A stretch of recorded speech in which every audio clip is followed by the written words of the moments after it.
Okay guys, these are some of the things I got that we need. Okay, I bought a 19-inch 6 gauge. It's all we need to come from the block to a chassis ground. Okay, we'll worry about going from the engine to the body, or from the chassis point to the body at a later date. Couldn't find the copper strips that I wanted, the woven ones. So I'll worry about that later. So this is going to go where the front of that block is. I bought these. Do I think these things work? Absolutely, positively not. Okay, but the people who run those in the 70s, sure. And I don't know if the green is going to confuse Junior, but at least he'll know what the red means. Okay, brought home some wire. Good quality wire. This is 12 gauge wire. That's what that piece was that I cut off the MSD box. I had it in my pocket. Oh, here it is. This was 12 gauge wire. Okay. Got my little lighter thing. Got some shrink tube. 3 different sizes here. The batteries or whatever. Got my crimpers and cutters and all of the things. Here's that old fuse box. Would like to clean that one lug on it. This is American Motors. Don't remember the year. This is a battery lug.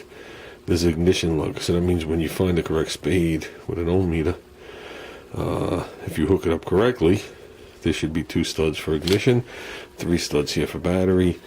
There's 3 fuses, 3, 4, 5, 6 fuses here. Whatever. I'm probably going to use this because I like it. I peeled it back, looked inside. There's no corrosion whatsoever in it, so we should be good there. One tip that I would suggest, and I don't have it, Junior has it somewhere down there with all his stuff from doing the speakers, is take this wire, whatever you're going to use, roll it all out, put a slight bit of tension on it, and check it with an ohm meter. Wise move. Why the whole car once had multiple dead circuits, and instantly you start scratching your head like, no, this is too simplistic to have open circuits, till we found out that the wire we bought was defective and there was opens in the wire. Yeah, we wired the car a second time. How's that? So that's why I use quality wire. Watch where you get your wire from. You get what you pay for, hopefully. I'm not going to say to avoid Chinese or Korean wire, because most wiring harnesses are made in Korea, just so you know that. And a lot of them are made in China also. But with that said, I'm not running everything with 12 gauge. This is just going to be the primary for the MSD. So basically what I'm going to do is I'm going to run 1 ground in and 2 hots in. That's exactly what I'm going to do. So, but we'll work on that. And I bought these ends right here. I got a container, like a fishing tackle box, with all the ends in there. Where they're located, I'm not digging them out. So I bought these. First thing I do is remove the yellow ends, and I'll use just the terminal end. Okay, you put the wire in there, I crimp it, and I crimp it with the non-insulated end, which is the pointed one. Totally different than using the one that would be right below it. It makes that half oval. This actually penetrates, goes in there and pushes in the wire, just like you see me do with the bigger terminals. Okay, then I'll put a piece of shrink tube over it, about that long, heat it up, call it good. I think that looks the best. I think that looks horrendous. So with that said, oh, and I brought home tape. Okay, I do got this heater going. I got the house heat on. I just turned it on, so this gives a little kick real quick. I only keep it at 50 degrees in here, unless we're going to start the work.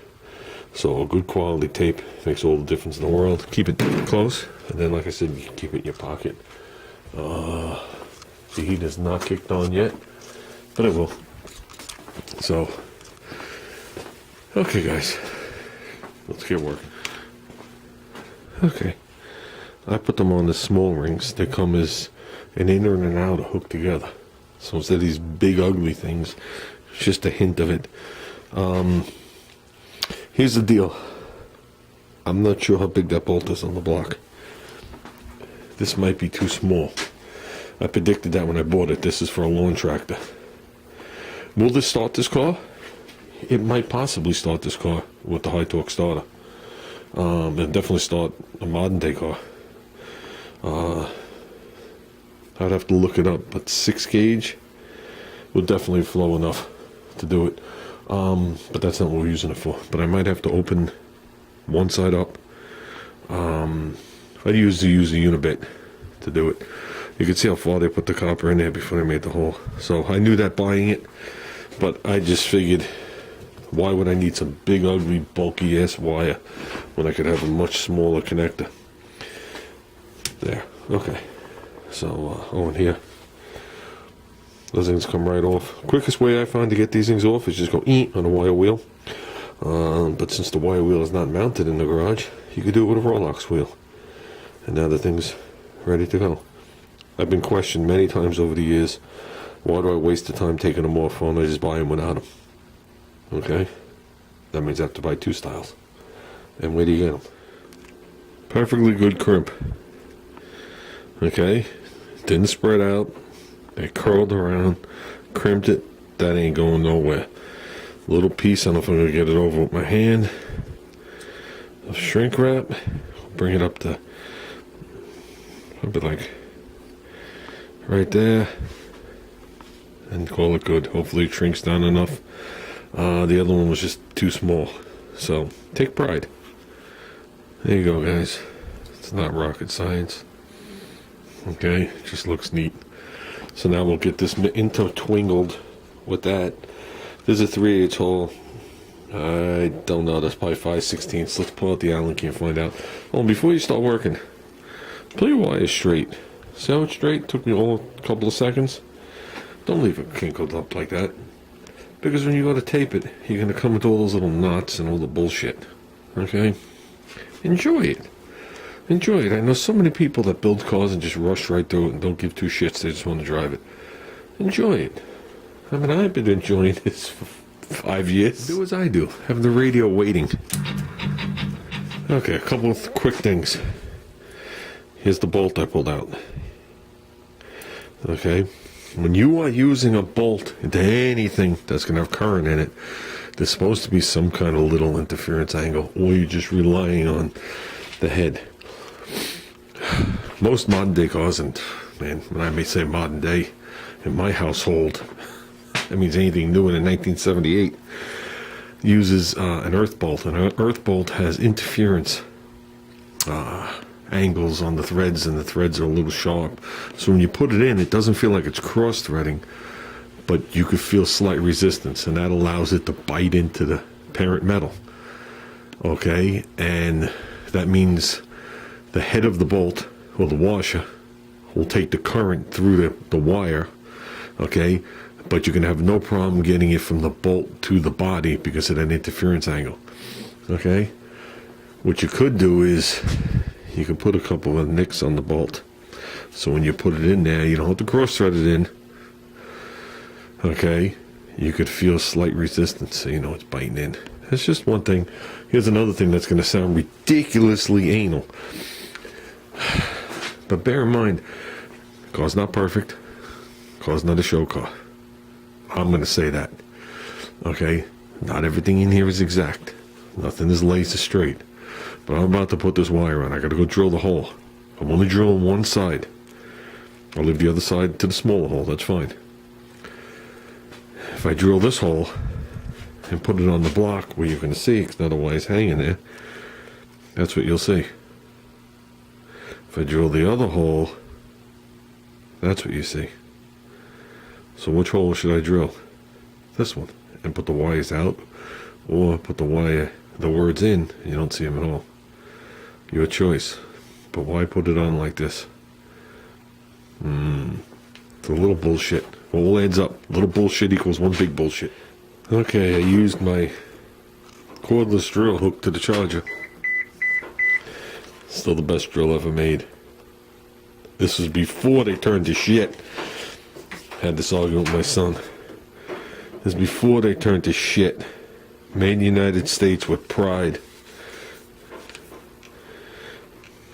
Then they got bought out and turned into shit.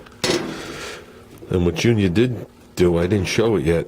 He bought me the older version of this in aluminum as a present, an old Porter cable, as part of my Christmas present. That was awesome. So, I used the Unibit to open up that hole. I also have a brand new set of drill bits he bought me for Christmas. But I figured opening it up one size with a drill bit would rip that cable out of my hand. And I also found my vice grips kind of like welded and bent over. How hot were these things? Holy crap. Well, they want a good set of vice grips. I'll put them where he had them so I don't see them. Okay. With that said, we got that opened up. So we'll put it on this way. And that's it. No marks on it. I wrapped it in tape. Gripped it with half of my vice grips.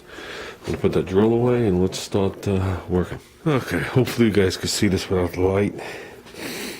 I'll say what it is and show you. The inner cable is the 6 gauge, which is going to be the ground to the chassis. That's coming down more of an angle. Then staggered to the side is the one up to the battery, and riding right in front of it is the new wire. Is basically what it's going to be. Now, I'll go down right behind the alternator, and I'll come around like 2 times with electrical tape, nice and neat. And I'll find another spot and do that again. Right now, I just looped the wire and ran some masking tape there. So as I'm working on this, I'm not tugging on it. Because you keep bending that back and forth, you're going to snap it. So that was a big enough pain in the ass to just do, believe it or not. I had that 5 different configurations. Tried to sneak it in between. Tried this, tried that. That's pleasing to the eye. If you look down, you can actually see the writing on both the wires. Not that that matters, but and the other one will fade right down into the block. Then I'll bring it down and we'll hook it somewhere. So now we have this wire draped over the battery, over here in a pile. We'll just keep that to the side. There's nothing here that's going to scratch this car. That's what you got to remember, except for this washer. That was a spacer that I had to use for that bolt before I just did everything. So that's what we're originally in. If you look, so it's done on both sides, nice. Actually has a little padding to it, a little tooth. So we'll put that to the side. The only thing you got to remember is, I'm sure the tank is very thin on this radiator, so I'm trying not to lean on this car. That's why this car starts to hurt my back after a while working on it, because I'm actually holding my body up, and I'm not slender anymore. So with that, let's make a positive wire and do that, and we'll see, what the deal's going to be. I guess we're going to make the positive wire. We'll figure out a place to join them, and we're going to tape it right in the car, not around it, but we'll start from this point. I'll just bring the harness outside the car and tape it so it goes far enough into the car by, I'm going to say, a foot, so I won't have to retape anything. I could always untape it, and then we could deal with that later. I almost thought about bringing the wire straight up and running it this way, but that would just look like total dog shit, because I got to do something in that lines with the MSD. So I was going to join them together. It just looks, nah. And if you notice, I don't use zip ties. Zip ties have their purpose. Under the engine compartment of a nice car is not one of them. So they're good for up under the dashboard, in my honest opinion. I use these things, these original things, and these loops and these brackets and shit like that. I'd really like to get pieces of lead and twist them around. The same lead that they use, I don't think it's lead anymore, but they used to use on the bottom of a fish tank plant. You used to get the strip. About 3/8, ½ inch wide, not quite ½ inch, 3/8 wide, about that long. just wrap it around the wire.